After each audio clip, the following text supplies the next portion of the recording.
when we talk about bridge inspections, no, actually there's two types of meanings.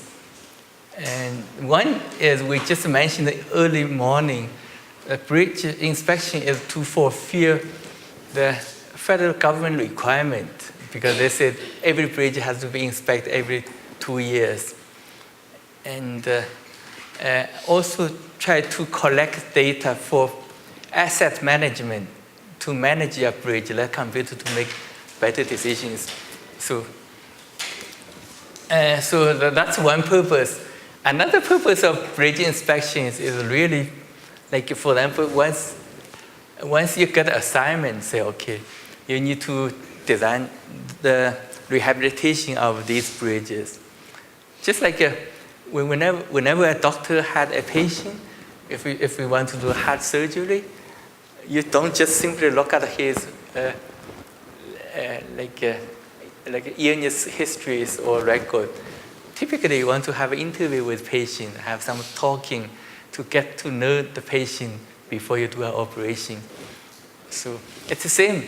You don't want just rely on other people's inspection report or the puentes recommendation say you need to do this, you need to do that.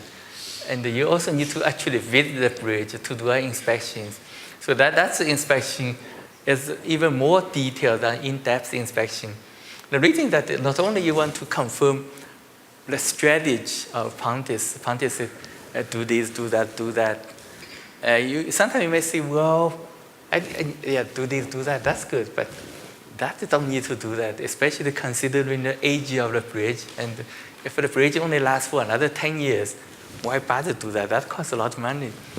Then you can talk to the owner, say, okay, and have some kind of conversation of the scope of the design. That's one dimension of why you need to do a detailed inspection. Another is that for inspection is typically done by inspectors. Inspectors may or may not be an engineer. Like most inspectors are engineers, or probably half of the inspectors are not engineers. They see the phenomena. They see, well, there's a lot of rusting.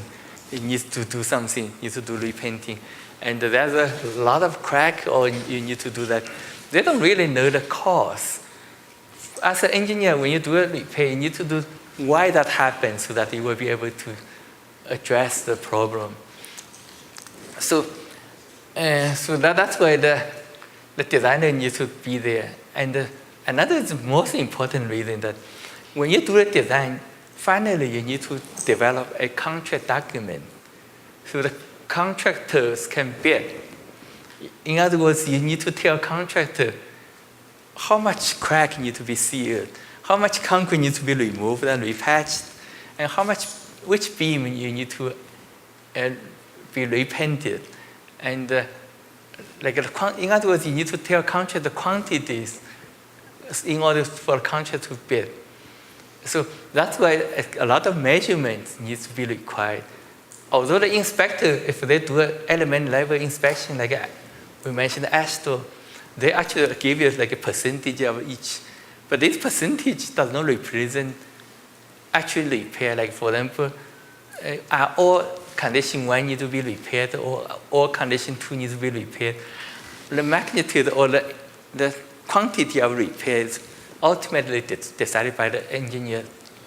So he may need to do some measurements to get the repair quantities. So because of all these reasons, and having a detailed inspection before you perform a design is very essential. And that's why there's a different inspection, although they're all called bridge inspections. Inspection vehicles, as I said, typically you need to have this kind of equipment. If you have access from underneath, so this kind of sometimes we call it a cherry picker, like people use that to pick up cherries or apples. And if there's no access from underneath, how you do the inspection? You have this kind of inspection vehicles. It go high and underneath.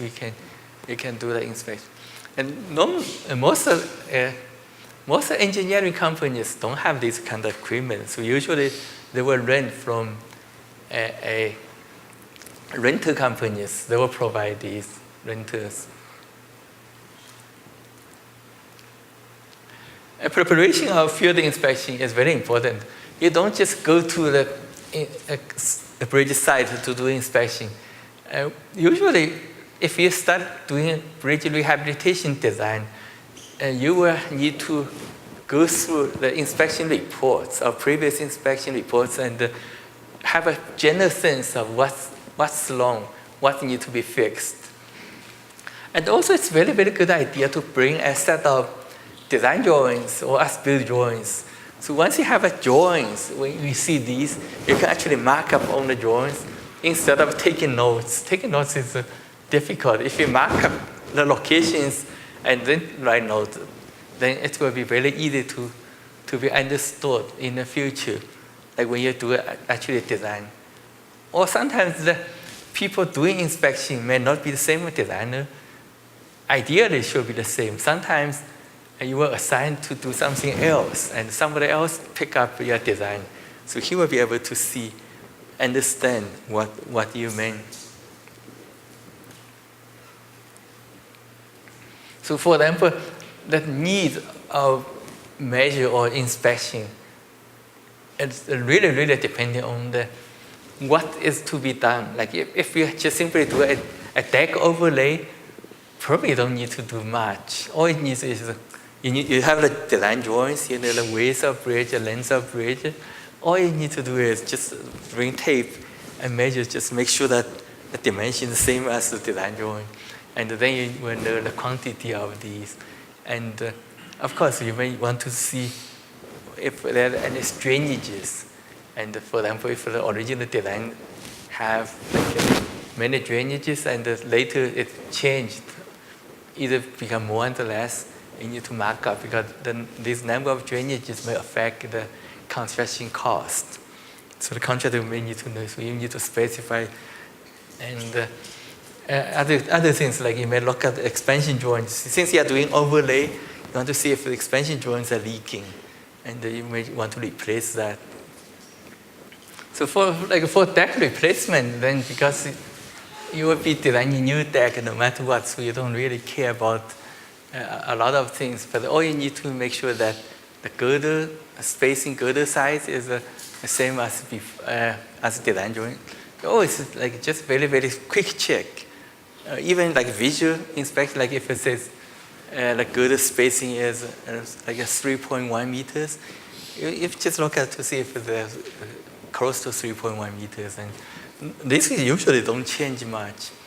It does change that sometimes if it was designed for that wide, and actually later they add 2 girders already, but the original design drawing did not show that. You don't want to design another deck of that narrow. You want to make sure when you build a new deck, it's the same as being widened as before. That kind of thing. So,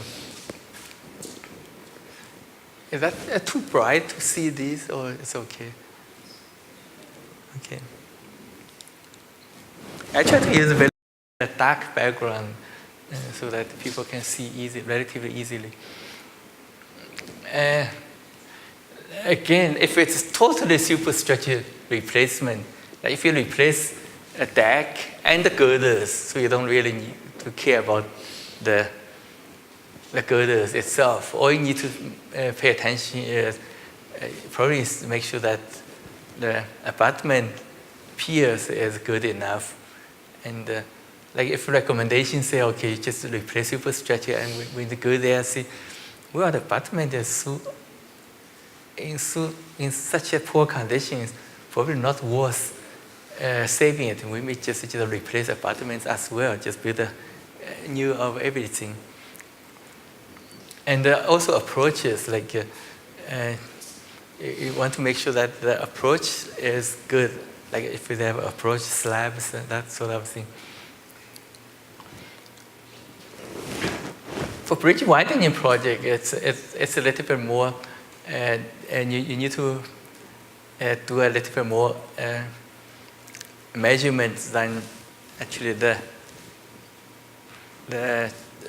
simple replacement, because then you need to do actually a condition survey just to see if I widen the bridge, I want to make sure that the existing deck is good enough. If I look at existing deck may only last for 15 is good actually. If it may only last for 5 years, I say why bother to keep this? Maybe just put a new deck and widen it as a one deck instead of keep this and put something new adjacent it, and 5 years later I have to do that replacement again. So that kind of thing. Basically, that's just for inspection. So in other words, inspection detail is really based depending on what you need to do with it, the bridge. So the more you keep, the more likely you want to do a detailed inspection. In other words, if you want to keep, you want to make sure it's in good condition. And if it's not, probably you can tell bridge owner, say, don't keep this, that should be replaced as well. And for deck rehabilitation, basically we talk about concrete deck. That's a deck normally used in the United States. Most of the concrete deck in the United States just have concrete deck without asphalt overlay on top. In other words, no waterproofing membrane. I assume here it's similar, like you don't have asphalt on a bridge deck, right? Yeah. So again, the bridge deck may last for about 30 to 40 years, depending on the location. Like if it's in area, especially in the north area, you use a lot of salt, so it may last less than in the south. Like for example, in New Mexico or in Texas, where they don't use much salt and the condition is relatively stable. The climate is stable, so that may last longer. And when deck has become deteriorated, typically we don't replace deck. We may just remove one layer of concrete on top and put a new overlay on top. And that will produce another 10 to 20 years of life. And so sometimes you can do that like 3 times, then the bridge will be at retirement age. Sometimes you can only do that once, and you may have to replace deck and do that again and replace deck with the whole bridge.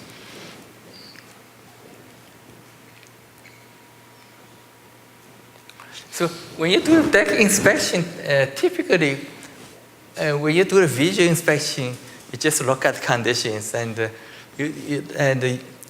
most of the inspectors will use a chain. You just drag the chain. Like the chain usually have like a very, very solid sound. And if all of a sudden it changes very, very low frequency, like sound, it usually indicate of like poor conditions. Then usually you use like a hammer, just knock to see. Hammer will give you better indication of sounding. You can hear from ear how like a solid or unsolid sound. Then you just using marker just to mark that as delamination. And so after that, you just in the inspection, like you will have like different locations and the different areas, like sizes of area needs to be repaired. That's typical. When you do a visual inspection, it's typically difficult to see from top. The top usually the chain drag. At the bottom, usually it's easy, you will see. Like the reason I have these pictures, like if you see these, for just mark up, just say, okay, that have a crack and leakage there.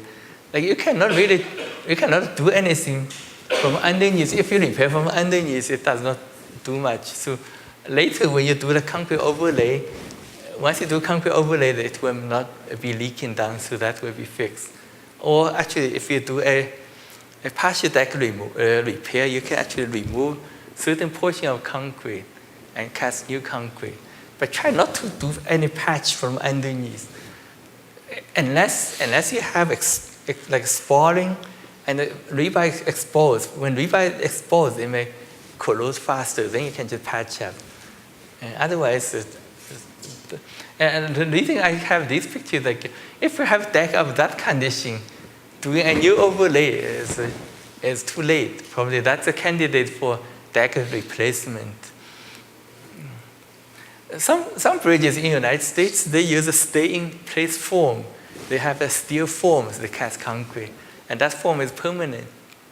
So in that case, you cannot even inspect from underneath because, but until the bridge is really deteriorated, if you see like this will be very similar situation like that. At that time, you may have to replace the whole deck.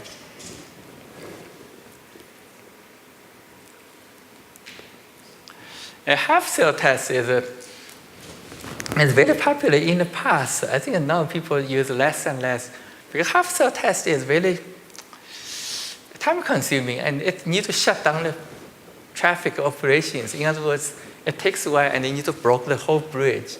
And you also need to drill drill some holes. So that's why it's not very popular.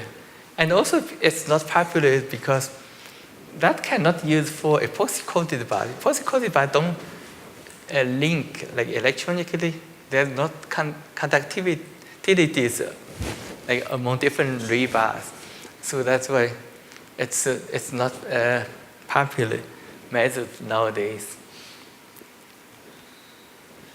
Half-cell is very much detect the conductivity of concrete deck. The theory is that the bridge deck deteriorates mainly because the corrosion of rebar. When rebar corrodes, it will increase volume. When it increases volume, it has to go somewhere. So it is basically just crack the concrete and cause spalling or delaminations. So if there's no rebar corrosion, usually it's fine. That's why people tend to now use stainless steel. Stainless steel with deck will last much longer. Or like FIP, like a synthetic rebar. And so like once you know like a chloride content, in other words, conductivity, there's a very much function or relationship between chloride content and the corrosion of rebar potentials. So based on these, like you test each point, each grade point to see how conductivities are. And then you just use that data to interpolate where it has potential of corrosions. And basically you can just get a computerized contour lines. Just like survey, you don't survey everyone, you just survey a couple points. The computer will interpolate these points and develop a contour lines and where it has bad concrete, where it has good concrete. And seismic impact is very good tool. Seismic impact is like instead of doing conductivity of the deck, so it uses like a very it's a hammer. We hammer the deck, it will produce an impact. It's just like sound wave. The sound wave will travel down the deck. And when it travels through the deck, and then there's a surface between concrete and air. So some impact, vibration may go into the air. That's why you can hear sound. Boom. Some just bounce back, just like a light reflects back. So then the computer can detect the wave comes back. Then it's good. If a computer detects like two waves, in other words, there's a delamination in the middle. Some reach the delamination, bounce back. Some goes all the way down, goes back. So, and this is like instrument. So like if it's like good deck, it will have like the computer will detect like one wave going back. So when you have impact, you receive a sound wave back. We have like delaminations here. Then some will reflect in the middle of delamination. Some may go through the delamination and then reflect back. So then you will have the computer will detect two peaks or echoes of the sound. So that's why if you use your ear, that's you use a hammer, you will hear like a very, very low frequency because you have two waves mixed together. If you have only one, it's very sound, very, very sharp. Here you can.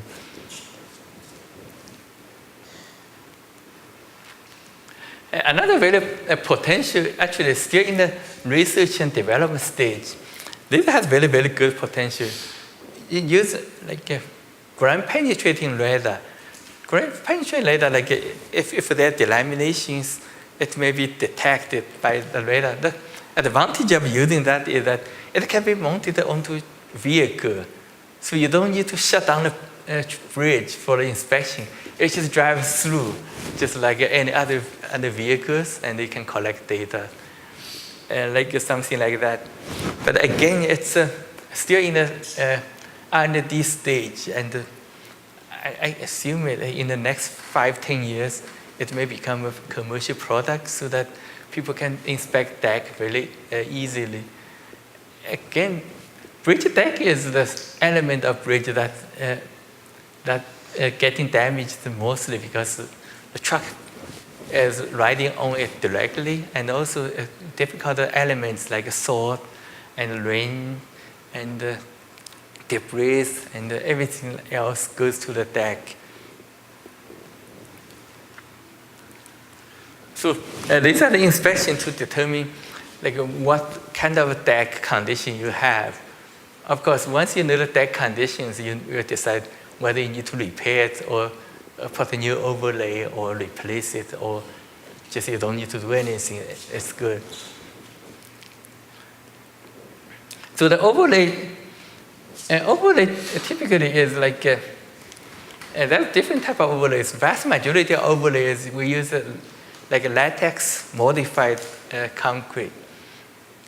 So latex is kind of like a rubbery materials. Actually, latex is a nature material in South America. I was told that when Europeans come to North America, and they found like natives use some kind of coating on their shoes. So the first won't get wet, but they didn't know what that was. Then they realized it's more like a rubber type material, but it's latex. And so later, of course, most latex are synthetic now ones. But it's just they use to modify concrete so that to make a concrete less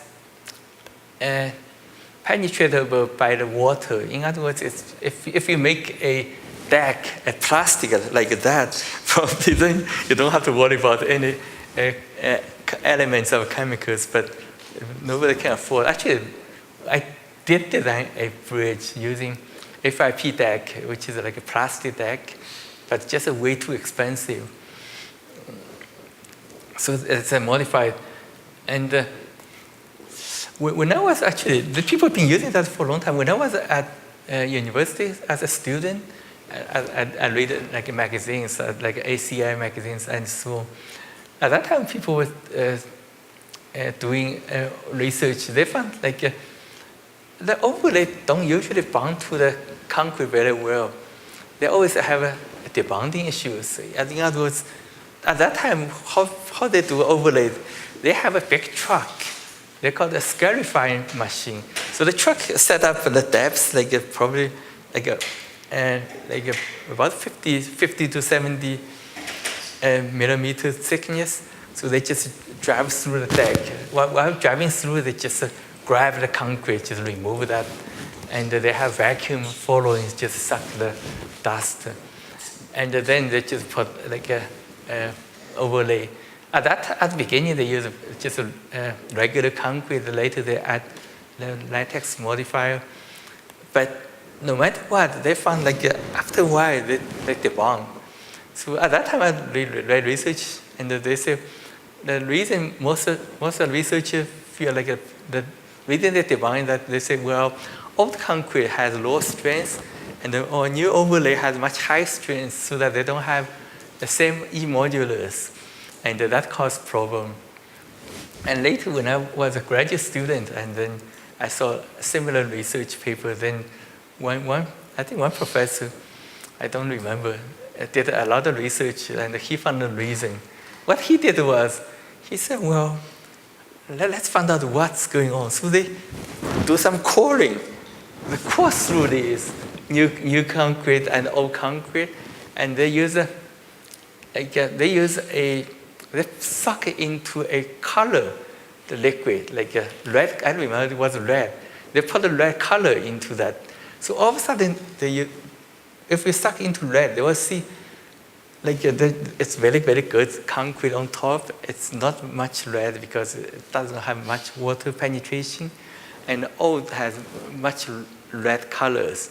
But in between, there are so many cracks.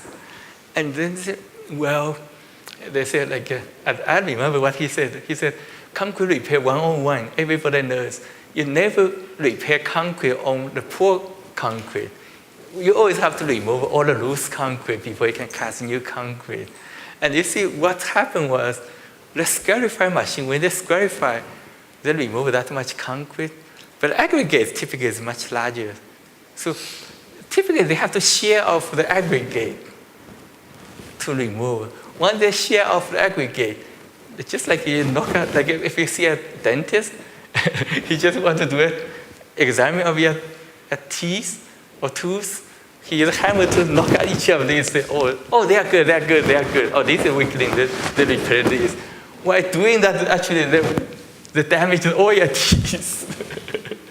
So it's the same thing. They say, well, the concrete underneath is heavily cracked once you shear off everything because of the aggregates. And then say, well, the solution is very easy. Once you know the answer, they say, let's put a epoxy.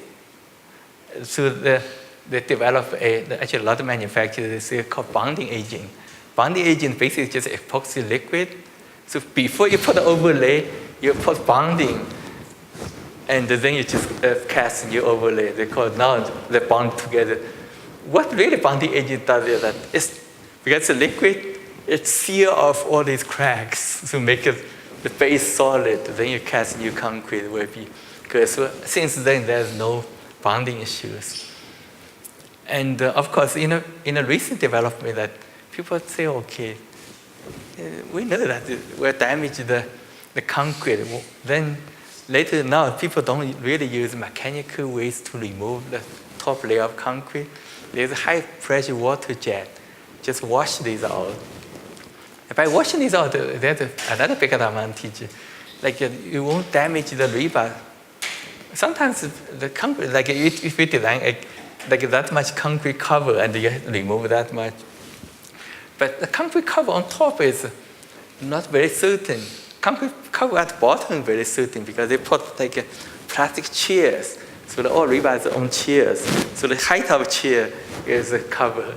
So at top, really, you never know. So we use a mechanical. Sometimes you actually bump into rebars. And if you use a water jet, it doesn't not really matter. And another big advantage of water jet that before you have to really know, how deep, if you had very, very loose, unsound concrete, you need to do a couple of corings to tell contractor how much concrete needs to be removed. Now you just tell contractor just wash, and the loose concrete will be washed away automatically. So these are operations of applying new overlays. Another thing people use is sealers. Sealers are very, very good concept, especially for parking garages. Most people using sealers for parking garages to prevent water get penetrating into the concrete. And of course, sealer is very inexpensive, very cheap. But only problem is it may cause a slippage issues. In other words, may reduce the friction frequencies. And of course, you can always add sand into epoxy or whatever sealers.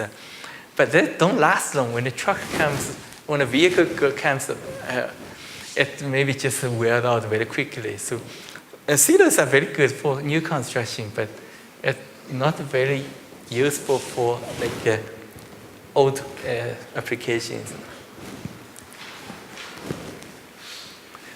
And the deck removal, deck repairs, typically you need to saw cut deck so that it will be removed by piece.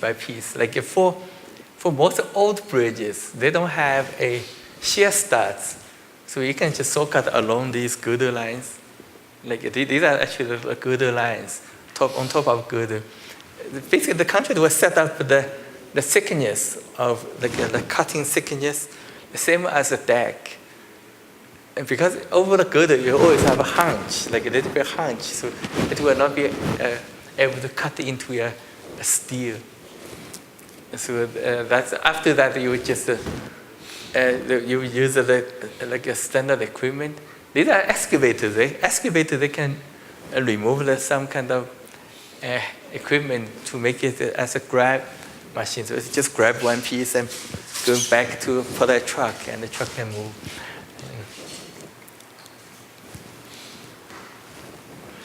And a casting deck is very, very straightforward. And the only thing that you want to make sure that sometimes the contractor may say, okay, can I cast the deck like the sidewalk with deck? Typically, it's not allowed. The reason that normally the sidewalk will be considered superimposed deck load. So if you cast it together, you may introduce a lot of weight, so that girder here will carry a lot of extra weight. So they may deflect a lot more than the others. So like if you cast all concrete deck, then later cast these loads will be resisted by composite sections and also resisted by most of the girders. And longitudinally, also like typically you want to specify longitudinally where the concrete should be cast. If the bridge can be cast in one stage, if it's a short bridge, you cast in one stage, that's fine. But if it's very long, you don't want to cast like this half and later cast this half, because when you cast this half, the deflection is like a net section deflection. And when you cast this half, this is already composite. So you may have a very, very strange shape. So your final profile will not match your highway profile. So you have to make sure, typically you specify which stage you cast. Normally you cast like in a positive range zone first, and later next day or the day after, you cast in the negative zone, so that these will be very much following your calculations. Because when you do a calculation, you usually use that stage, so that the deflection will be more symmetrical. And another thing, which is very popular in Asia, is that like if you have money, it's better to spend money on maintenance and routine inspections, that kind of thing. You don't wait until the bridge is really deteriorated. But in the United States, there's such accumulation of a deficit of repairs. So pretty much every public agency is in like firefighting mode. Firefighting mode means like there's fires everywhere. So if there's fires, you always need to spend all your resources to put out fires. So you never will be able to consider anything else. So if you have a budget, you should do a preventative. Like we only like the river collusion is kind of a chemical reactions. Like I know everybody knows the car, the batteries, the modern batteries like used in cell phones is totally different. But the cheaper batteries, like the batteries in a car, which cost like $50, it's basically just like that was invented like almost 100 years ago. Typically, it has a metal and non-metal or less active metals. Like for example, like you have a zinc, you have copper. So once you link this together, the more chemically active material, like in this case the zinc, will corrode. Once it corrodes, it develops a electrical circuit. So that's produce electricity. That's how your battery is. So that's why if you open up your car batteries, you will see a zinc and a copper. Sometimes the copper or carbon too. But anything less active than zinc will make zinc corrode. And once zinc all corroded, then you may need to replace your battery. It's the same thing, so that in order for the rebar to corrode, it needs to have a conduct environment, which is like in your battery, you put a salt in so that it's perfect environment because you want to have a corrosion and you want to generate electricity.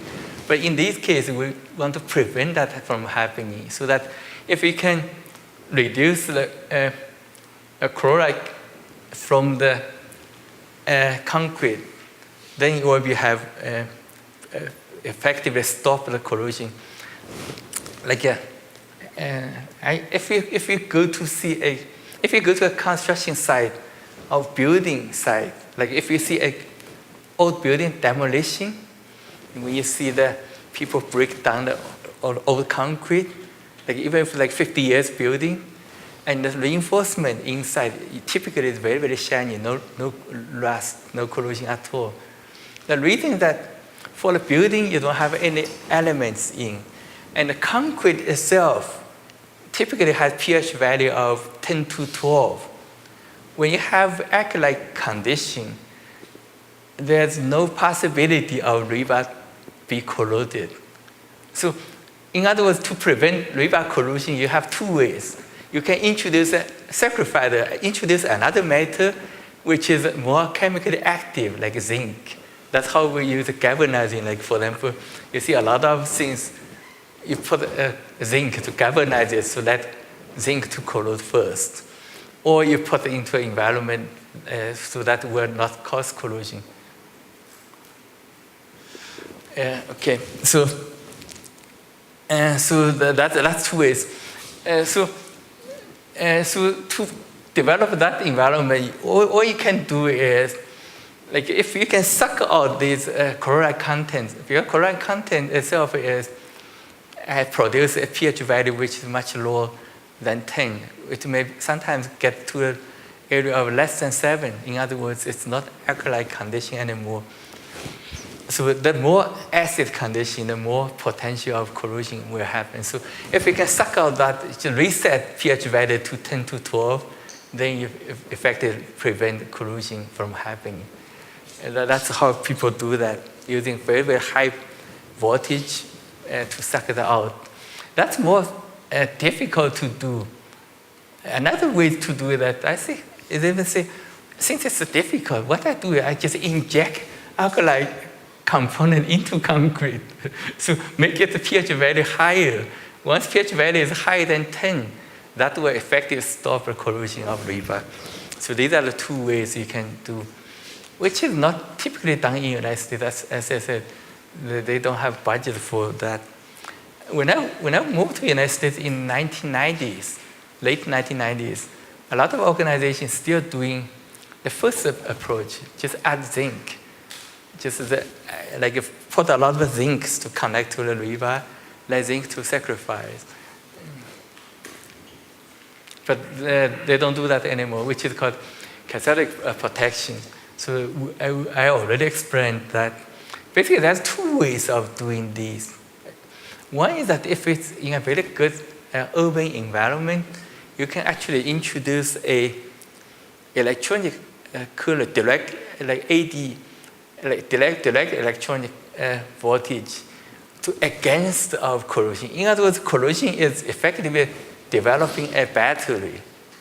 And what you do is, like when you are not using the car, if you turn the lights on, you forgot to turn off, the zinc will be sacrificed very quickly because they develop electricity. But when the car is running, it develops an opposite current to prevent the corrosion from starting. That's why when you're running a car, you never actually need a battery at all because it prevents. Sometimes it gives even opposite voltage to redeposit some zinc into your zinc. from liquid. But anyway, that's if we can produce a electronic current to prevent that from happening, that can prolong the collisions. But that needs a lot of maintenance and sources of electricity. So that will be very challenging. Nowadays, it's relatively easy. You can use solar as a source of electricity, and so that become a little bit simple. But the simple way is just simply link some kind of zinc into that. But you cannot just simply link zinc into a rebar. The reason is that if you do that, the zinc will be sacrificed. Smaller and smaller, smaller, and effectively create a cavity. So what usually do that it's manufactured, they have it's not spongy type of material, but it's not solid, it's not soft, it's solid, but it has like a characters of a sponge type of thing, so that once it's sacrificed, become numb, the concrete still will not generate cavities in the concrete. So that you can link to anywhere. Actually, that's how, a lot of ships, they usually put a lot of zincs to connect to colloid instead of let steel to colloid. So these are just, also it don't have to be a zinc. Sometimes you can just use a mesh, for example, for parking garages. If parking garage is very, very close to the ocean, the ports, for example, a lot of ocean current may get into parking deck and cause a lot of collisions. So you may have titanium, because titanium corrodes very, very slowly.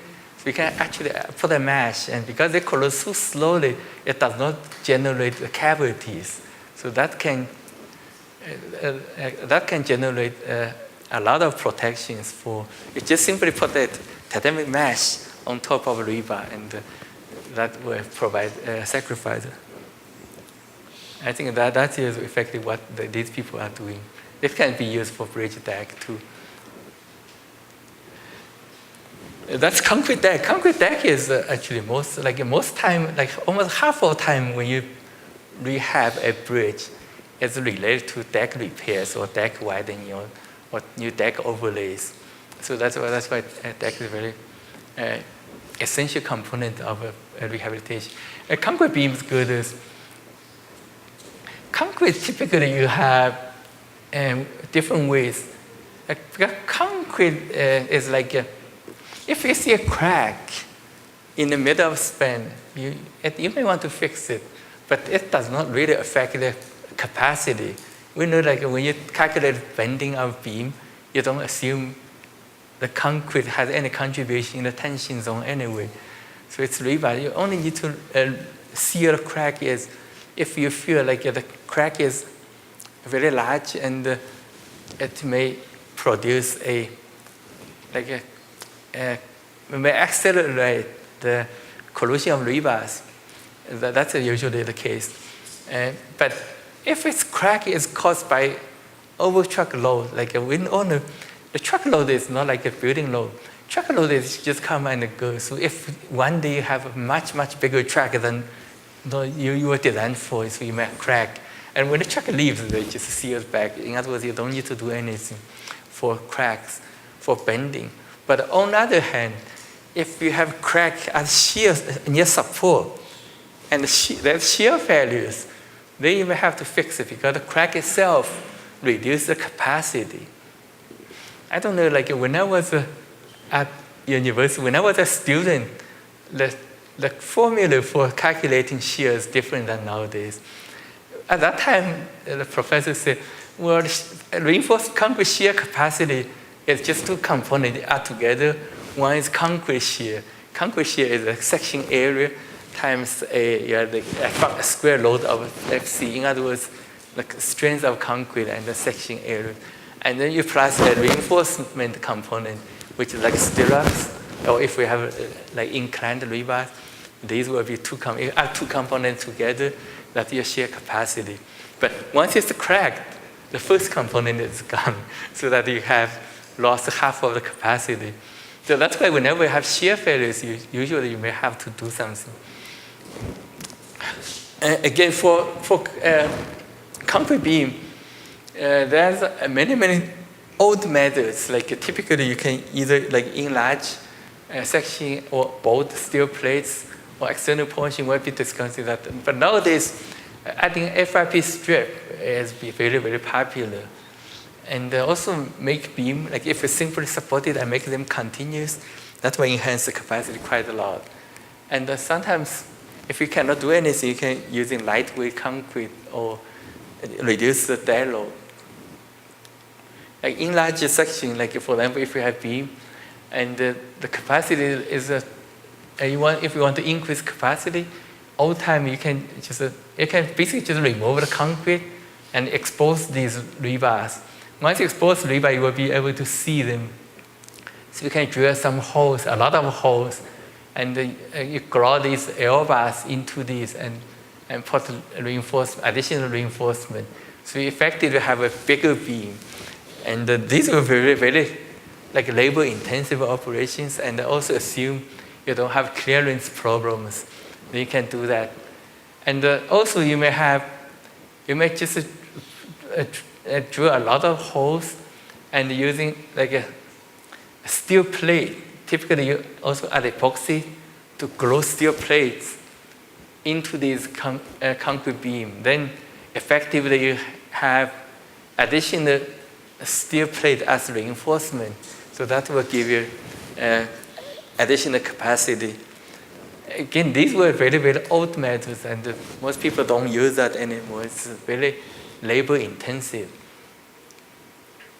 And post-tension, additional post-tension is very typical for fixing piers. If your pier has insufficient capacities, you may simply just post-tension, the post-tension can be even like a single rod, or you can have multiple strands, but single rod is the most popular ones. Or if you have post-tension, like box girder bridges, you may provide additional post-tension. And that's why for the most new bridges, when you design that, you put additional reserves, and in the future, like if you add more reinforcement, you can use these holes and put additional external post-tensions. Like in a lot of old bridges, especially in Florida, they did not consider adding additional.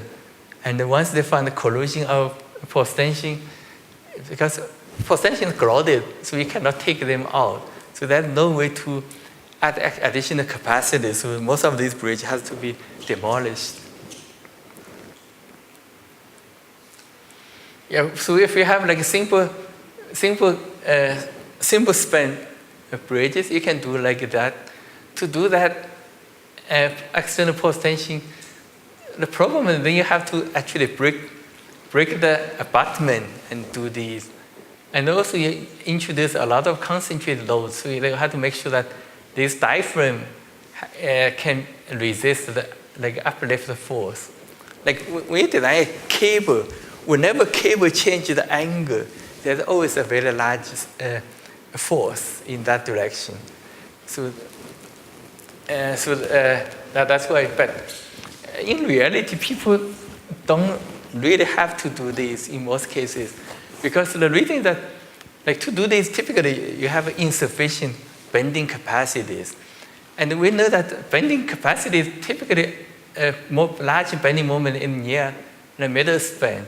So all you need to do is just increase capacity. So you could just add additional pre-stress post-tension in middle of this, like adding simply like that will give you sufficient capacity. Like then you don't have to worry about concentrate load like this.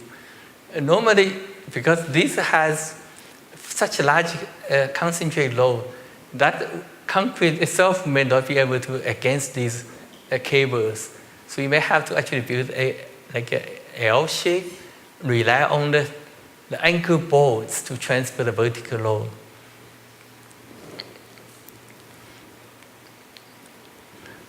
So what you can do is you can have two ways.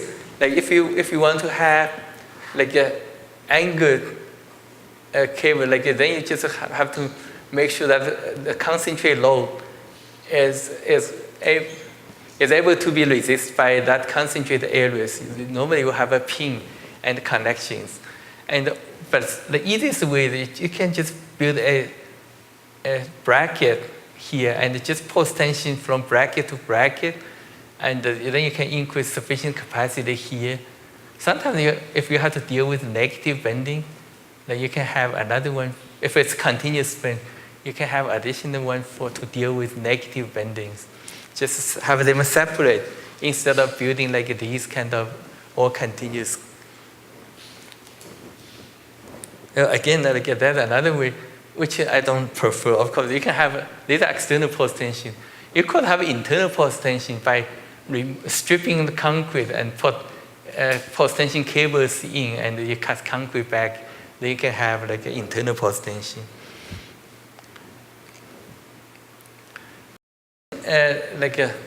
It's typically just a single rod. Single rod has a protection, high cap, so that it protects from collisions. Yeah, another repair is very typical. If you have a pre-stressed girder. Pre-stressed girder is a pre-stressed does not have a ducts, and in many cases, if it's hit by a truck underneath and damage like that, so you cannot just rely on overlap. If you put an overlap, actually effectively doing nothing. You have to tighten them together to reintroduce the pre-stress force. So to do that, usually there's a standard parts. These will be actually grab into old rebar. I mean, all the pre-stressing stress, and these is elements you can turn. While you're turning it, you tighten it. So there's a function of what torque you need to apply to get the force, and once you know that it will be pre-stressed, then you can cast concrete, and then that will be able to share the load with the rest of pre-stressing steel. As actually, sometimes you may feel that there's a breakage of pre-stressing steel, but you don't really know. Or sometimes you know there's no breakage, but you don't know after many, many years, because there's a relaxation and shrinkage and creep, and they all contribute to losses of pre-stressing stress. And there's a formula to calculate how much long-term stress losses are. But for example, when I bridge or even parking garage after many years, you see somehow there's deflections. They shouldn't have deflections, because when I design, it's balanced. It should be very well. So but you see probably there's a section. I mean, not section. Stress losses. There are many reasons stress losses. Mostly shrinkage creep related or relaxation related. And then you will see, okay, let's do a test. What you can do test is, I need to know what the stress in the concrete is. If I know the stress in the concrete, then I can calculate what the pre-stress is. But there's to measure that is difficult. So there's an instrument. Basically, that instrument is a big piece of a steel. They just anchor that steel into your concrete beam, and then you just saw cut. There's saw. You see that saw? It's going cutting into the hole. And once cutting into the hole, of course, effectively the concrete sections the stress, like for example, before it was continuous, they have a compression stress. Once you cut this compression stress, effectively will be released to the adjacent concrete. So the adjacent concrete will increase its stress because they have cut. So they will be able to measure the increase of the stress here to calculate back how much original stress is in the concrete. And you can do that at different locations. And for example, these are a beam, like these are a girder. You can do it. Typically, you don't do a test where you actually have pre-stressing steel. You don't want to cut pre-stressing steel. You want to cut, there's no pre-stressing steel. So you cut, have two cuts in a web. Once you have two cuts in a web, you know the stress here and the stress there. You can draw a line and you will know what the stress, total compression stress at top and the compression stress at bottom is.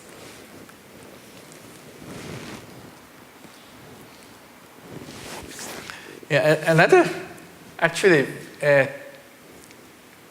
new development, actually people use that more and more, is using fiber reinforced polymer. When fiber reinforced polymer was introduced a long time ago, almost 20 years ago, at that time it was very, very expensive. So carbon fiber was extremely expensive. So a lot of people use glass fibers. Glass fiber is relatively cheap. It was a yellow color. It's very much like color of this table. And carbon, of course, we all know carbon color is black. And now it's less and less expensive. So using carbon fiber for reinforcement, for strengthening concrete members become very, very popular. And now it's 3 o'clock. We can take a break and come back.